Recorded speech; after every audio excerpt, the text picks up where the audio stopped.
Nagsimula ang pelikula habang inililibing ng isang lalaki ang isang bangkay. Pagkatapos, nagpatuloy sa paglalakad ang lalaki at humantong sa isang nayon.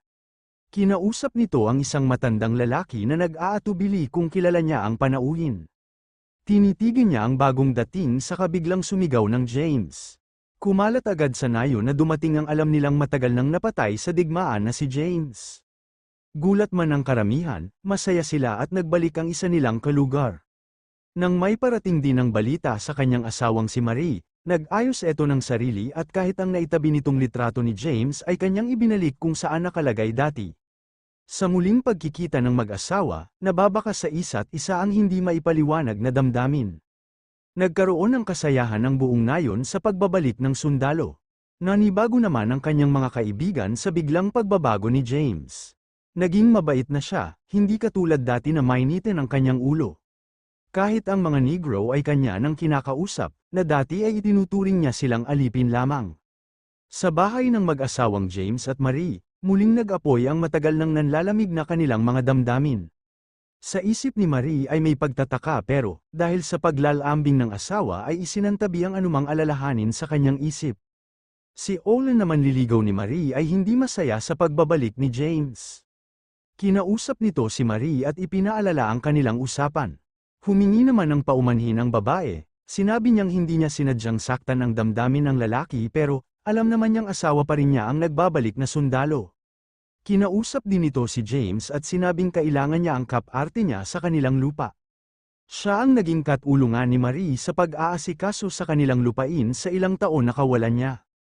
Nag-usap ang mag-asawa tungkol kay Olin, umamin si Marie na kung hindi bumalik si James ay malamang pakakasal siya kay Olin sa susunod na taon. Kasama ang kanyang anak ay lumuwas sina James sa bayan. Papagawa sila ng kanyang sapatos, nagtaka ang sapatero dahil ang sukat ng paa ni James ay hindi tugma sa sukat ng kanyang paa bago siya magsundalo.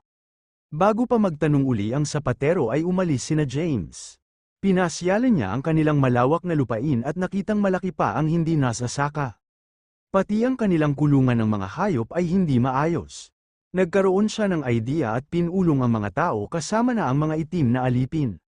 Sinabi niya na kung papayag sila, ipunin nila ang kanilang mga kayamanan at bibili siya ng mga tabako na pananim. Sasakahin nilang lahat ang kanilang lupain, kung mag-aani na sila, pwede din nilang bilhin ang kanyang lupang tinaniman nila. Natuwa ang mga Negro sa idea ni James, hindi sila magiging alipin lamang habang buhay dahil magkakaroon na sila ng lupain na matatawag nilang kanila. Isang bagay na ipinagkait sa kanila sa matagal ng panahon. Ikinainis naman ng mga puti ang narinig dahil para sa kanila, walang karapatan ang mga itim na magkaroon ng ari-arian. Puno ng pag-asa at tiwala, inipon ng mga magkakanayon ang kanilang pwedeng maisanla para makabili ng pananim si James. Lumuwas siya para bumili ng mga pananim, pinaghati-hatian naman ng mga tao sa nayon ang lupain ni James na kanilang tataniman. Sa kanyang pagbalik, lalong sinipag ang mga tao sa pagsaka sa lupa. Matagumpay nilang napatubo ang mga tabako, ginawa pa nilang mga pataba ang dumi ng mga baboy. Sa pagdaan ng panahon, masaya si James dahil nabuntis niya si Marie. Isang araw, 3 estranghero ang dumating sa nayon. Kinausap nila si James na ikinagalit ng dating sundalo. Nakatanaw lamang sa balkonahe ng bahay si Marie at nasaksihan ang ginawa ni James na sinunggaban ng isang lalaki saka sila pinalayas. Tinanong niya ang asawa kung sino ang mga lalaki pero nagalit lamang si James at hindi siya sinagot ng matino. Sa hindi inaasahang pagkakataon, nakita ng 3 lalaki si Olin sa bayan at kanila etong kinausap. Kinagabihan, nagulantang ang pamilya ni James sa sigaw ng mga tao sa kanilang bakuran.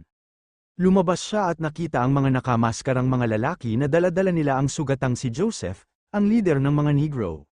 Sinasabi nila na tanggalin ni James ang mga pangalan ng mga Negro na magmay-ari ng kanilang lupain dahil walang karapatan ang mga mababang lahi na magkaroon ng ari-arian.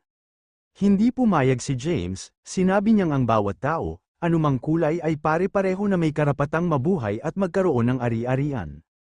Nagpakilala ang isa sa mga maskarado at nakilala nina James na isa sa 3 lalaki na kinausap niya at pinagalitan. Lumayas din sila nang hindi nagpatinag ang pamilya ni James sa kagustuhan nila. Habang inaayos ni James ang kulungan ng mga manok, dumating si Olin at sinasabing impostor ang sundalo. Hindi siya ang totoong James na asawa ni Marie, yun ang sinabi ng tatlong kalalakihan na pinagalitan at pinalayas ni James. Nagpang-abot ang dalawang lalaki ng tangkay ni Olan na sunugin ang kulungan. Akmang papatayin ni Olan si James nang dumating ang anak ni James na sinasabing manganganak na si Marie. Hindi niya alintana ang sakit ng nabugbog na katawan, masayang-masaya siya nang makita ang sanggol na anak nila ni Marie. Samantala, naging maganda ang pananim ng magkakanayo na tabako. Iyon ang inaasahan nilang kahit papaano ay mag-aahon sa kanila sa kahirapan. Sa araw ng binyag ng anak nina James at Marie, pinangalanan nilang Alice ang bata. Pagkalabas sa simbahan nina James, may mga pulis na dumating at inaresto siya sa salang pagpatay ng isang drug addict sa Caloocan. Nagulat man ang mga nakasaksi sa pag-aresto, wala silang magawa. Sumama na lamang si James sa mga pulis kasunod ang kanyang pamilya. Sa korte, inilabas ng prosecution ang dalawang testigo na nagsasabing nakita nila si James na bumaril sa addict. Nakataas pa daw ang kamay ng addict pero binaril pa rin niya. Pagkatapos ng hearing, naiwan si Marie nang lapitan siya ni Olan at sinabing alam niya kung papaano mapapawalang sala si James, pero may kondisyon. Kinausap ni Marie ang asawa at tinatanong kung sino talaga siya, alam niyang hindi naman talaga siya ang kanyang asawa. Sumagot lamang ang lalaki na siya ang kanyang asawa na si James. Iniwan na lamang siya ni Marie at pumunta kay Olan. Sinabi niyang tinatanggap niya ang kondisyon ng masugid na manliligaw na pakakasalan niya siya, pero tetestigo silang dalawa na hindi ang tunay na James ang nasa korte, kundi siya si Adam Tales na isang impostor. Kahit papaano, ayaw ni Marie na mabitay ang lalaking nagpakita ng pagmamahal sa kanya at malasakit sa kanilang mga kanayon.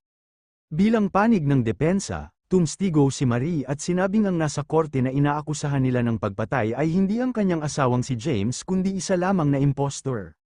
Sigurado siya dahil ang kanyang tunay na asawang si James ay maliit lamang ang kanyang sandata, samantala, dambuhala ang taglay ng James na kaharap niya sa korte. Bilang asawang babae ay alam niya ang mga maliliit na bagay-bagay sa kanyang asawa. Dagdag pa na ang tunay niyang asawa ay mainitin ng ulo, kabaligtaran sa James na isinasakdal na mabait at malambing pa. Tinanong ng judge ang mga tao sa loob ng korte kung sino ang naniniwala na si James na asawa ni Marie ang isinasakdal, tumayo ang ilang mga tao. Nanindigan ng abogado ni James na ang kanyang kliyente ay hindi talaga si James, kundi ang tunay niyang pangalan ay Adam. Pinatayo pa ang sapatero at tumstigo na iba ang James na kanyang ginagawan ng sapatos sa James na nasa loob ng korte. Sa galit ni James o Adam, tinanggal niya ang kanyang abogado at siya na mismo ang nagdepensa sa kanyang sarili. Tinanong niya si Marie kung bakit niya itinatanggi na hindi siya ang kanyang asawa. Sinagot niya si James na mas minahal niya siya bilang Adam at hindi ang James na kanyang asawa. Sa kanyang selda, nagtapat si James kay Marie. Sinabi niyang Adam Tales nga ang tunay niyang pangalan. Nakulong siya sa kasong pananakit ng tao, doon niya nakaselda ang tunay na James na asawa ni Marie. Sa tagal nila sa kulungan, kahit na maliit na detalye ng kanilang mga buhay ay kanilang napagkwentuhan. Doon niya nalaman ang lahat-lahat tungkol sa pamilya ni James at ang tungkol sa kanilang nayon. Nagkataon pa na magkamukha pa silang dalawa, noong sabay silang lumaya. Nakapatay si James ng addict pero dahil na rin sa sugat na natamo niya noong lumaban ng addict, namatay na rin si James. Siya ang inilibing ni Adam noon saka siya pumunta sa kanilang nayon at nagbalat kayong si James. Alam ni Marie yon dahil ultimo ang kanilang aso, hindi siya nakilala noong nakauwi na siya. Nanindigan na lamang siya at tinanggap si James lalo noong makita at mapansin niyang mabait at maalalahanin ang dumating na panauhin. Sa huli, sinabi ng judge kung gusto ba niyang makasuhan siya bilang James sa salang pagpatay na ang kaparusahan ay kamatayan. O, makasuhan bilang Adam sa kasong panloloko dahil sa pagbabalat kayo na ang kaparusahan ay 6 na taong pagkabilanggo. Pinili niyang makasuhan siya bilang James, ang katwiran niya, kung makakasuhan siya bilang Adam. Hindi nga siya mamamatay pero mababaliwala ang ginawa niyang pagbigay ng mga lupain sa mga Negro dahil nagawa niya iyon bilang ibang tao. Dagdag pa na makakasuhan si Marie ng pangangalo niya dahil nagpabuntis siya sa hindi niya asawa. Natalo sa kaso at nasentensyahan si Adam ng pagbitay. Sa kulungan ni Adam, natanggap nila ang balita na mahal ang pagbili ng kanilang mga pananim na tabako. Kahit papaano, natuwa pa rin sina Marie at Adam dahil nagbunga ng maganda ang sakripisyo nila. Lalong napamahal si Marie sa lalaki na kahit mismong buhay niya ang nakataya ay nagawa pa rin niyang isakripisyo para sa kapakanan ng kapwa. Nagtatapos ang pelikula ng bitayin sa harap ng taong bayan si Adam o kilala bilang James na nasaksihan mismo ni Marie.